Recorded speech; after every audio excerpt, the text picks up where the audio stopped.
अयोध्या में राम मंदिर के उद्घाटन के बाद इसकी काफी ज्यादा बातें हो रही हैं।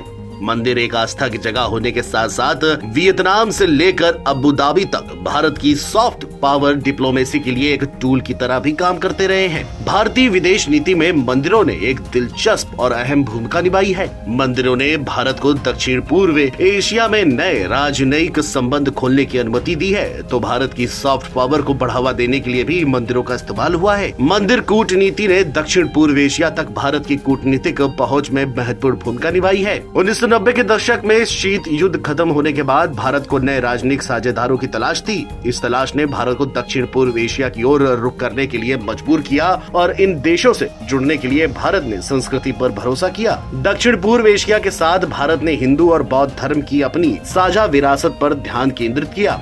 प्रसिद्ध राष्ट्रीय विरासत स्थलों को पुनर्स्थापित करके भारत ने विदेशों में अपनी सॉफ्ट पावर को बढ़ाया।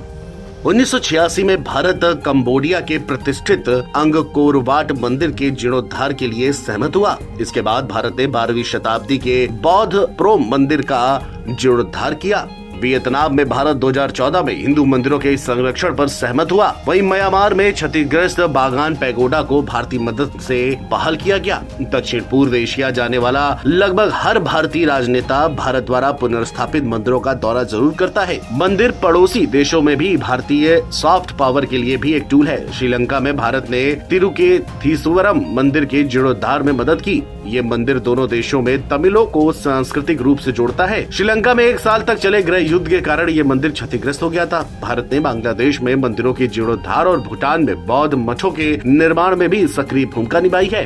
भारत इस क्षेत्र का एकमात्र ऐसा देश है जो अपने सभी पड़ोसियों के साथ सांस्कृतिक विरासत साझा करता है और मंदिर कूटनीति उन संबंधों को सुदृढ़ करने में मदद करती है। मंदिर सांस्कृतिक राष्ट्रवाद का भी प्रतीक बन रहे हैं। भारत के विदेश मंत्री एस जयशंकर अपनी किताब व्हाइट भारत मैटर्स में कहते हैं कि भारत का तात्पर्य आज भारत में देखे गए परिवर्तनों से है। उनका तर्क है कि देश सभ्यता के रूप में अपनी स्थिति को लेकर अधिक आश्वस्त और मुखर हुआ है।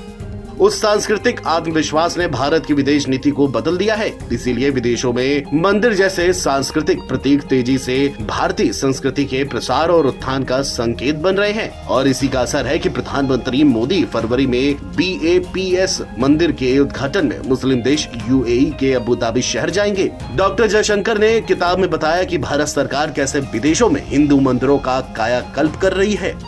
Video desk NBT online.